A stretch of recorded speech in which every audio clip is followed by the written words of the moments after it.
What's up, guys? I'm Sean and this is Bikes and Beards, and it has been my custom for the past 2 months that every time I go to the auction, I buy the cheapest bike at the auction. Now, last time we did this, I bought a Kawasaki 1500 for 200 bucks.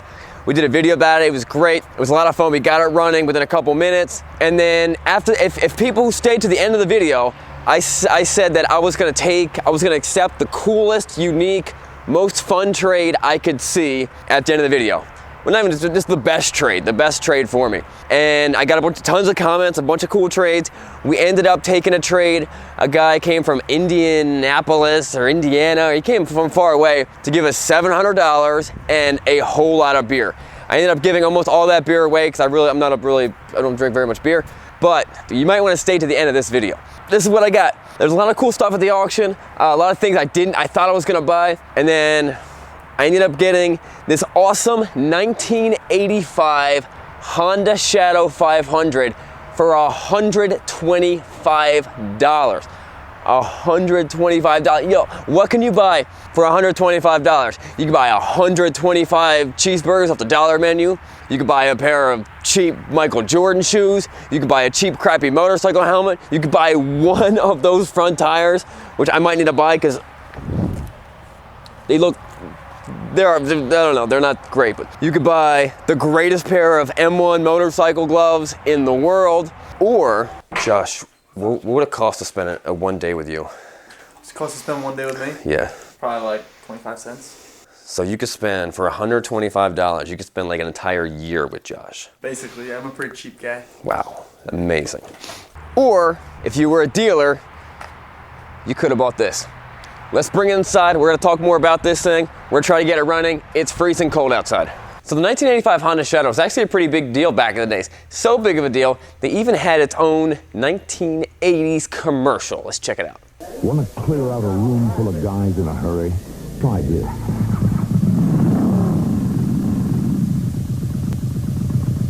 The Shadow from Honda. And everybody wants to ride it.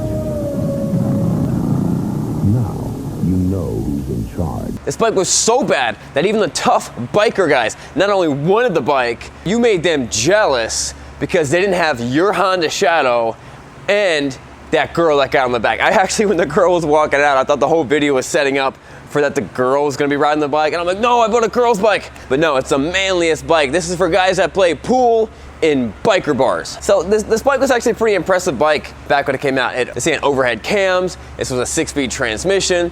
This was a water-cooled V-twin. This thing pushed out 50 horsepower, which is actually not that bad.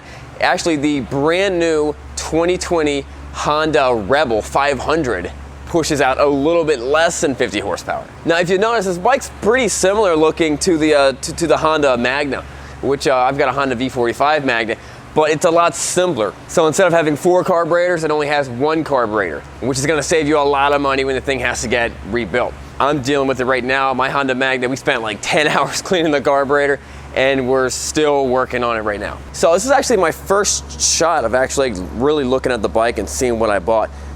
It obviously does not run right now. We're gonna throw a battery up and hopefully get the thing to crank over and get some fuel in there and let's just see what the deal with it is. I'm actually pretty surprised. The tank looks awesome. A clean tank with no dents in it.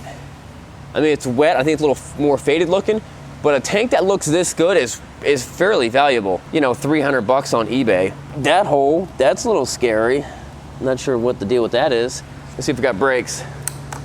We have no brakes. I wonder what it looks like inside there. Clutch feels fine. Choke lever moves.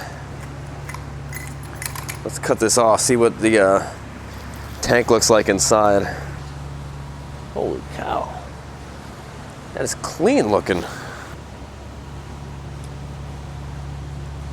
I mean, inside the tank looks spotless. That's really good news.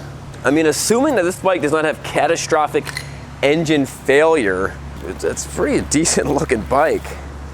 Tires, the rear tire is not great. This tire is pretty rotted out. All right, first steps. Let's take the seat off. Let's get a jump box to it. See if it'll fire up. So upon removing the seat, which took me way too long, I realized the battery's not even underneath there. I don't know where the battery's at. I'm thinking it might be under the tank, but that's a weird spot. Normally it's somewhere in this general area. So now we gotta find the battery. All right, so after finding the spot where the battery, the crevice where the battery was supposed to be, right here, we're just gonna plug in the jump box.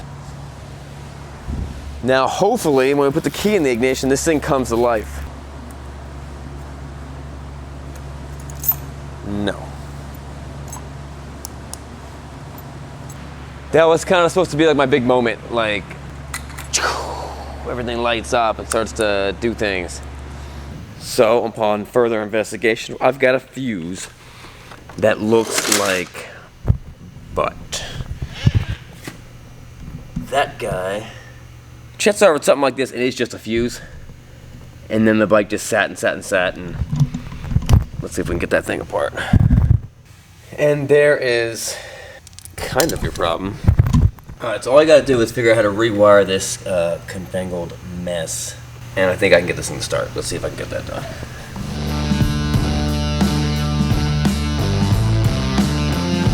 So when I get my leads on that one red wire, my teeth are on it. You see that actually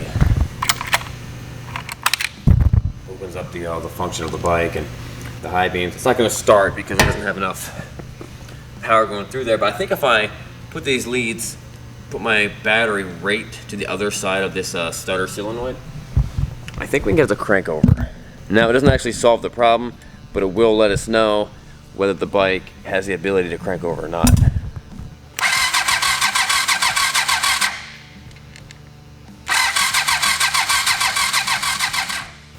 Alright, so it does crank over. That's good news. I gotta figure out this jumbled mess right here. So what this is the wires going to the electronics, but then also the starter solenoid, and I just gotta figure that out. Alright, so let me explain what I did. This goes to the battery, this other one goes to the other part of the battery. This thing was melted, this is where a fuse went. I bypassed that by connecting these two red ones to this side. I did put a fuse in it just because that looked cooler. It looked more professional. It was the right way to do it, you know?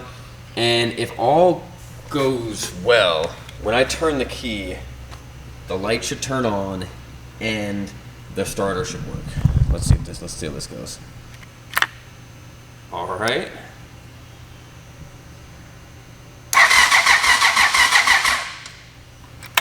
Awesome, so that is kind of solved.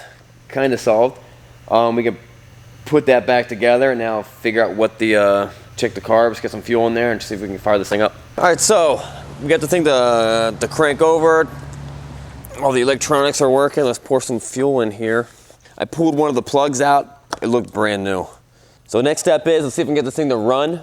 And if we can, we'll strap the jump box to the back and we'll take it for a spin. Let's give it a little gas bath.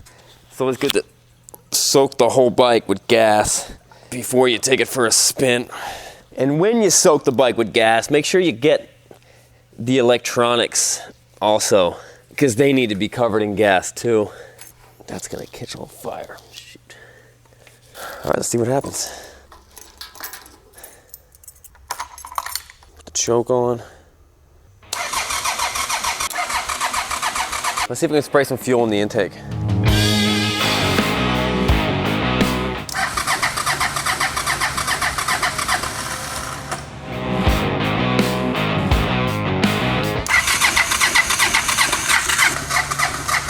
Come on. It's so close. It's so close to firing up. Let's make sure it's getting spark. I mean, it sure looks like it is. It's actually not getting any spark. So here's what we established. We're getting some spark, cranks over, and it looks pretty good. I think this bike has a lot of potential for someone who has more time than I do. I only gave myself about 2 hours to actually put the thing together and to figure it all out. Here's what I'm gonna do. Just like we did last time, I'm taking offers on this bike. The best offer, you gotta come and pick it up. You have a week to do it. The best offer is gonna get it. Put your offer down in the comments below, but then to make it real, you need to text your offer to 717-742-0539. 717-742-0539. We'll put that in the description. That'll go to my cell phone. text it. I'm gonna accept an offer, and then we'll show that in the next one. All right, guys, that wraps it up. Sometimes it works, sometimes it doesn't. Sometimes I'm successful, sometimes I fail. We'll see you guys later. Don't forget to subscribe, click notifications. Hold on, wait a second, there's one more thing we gotta do.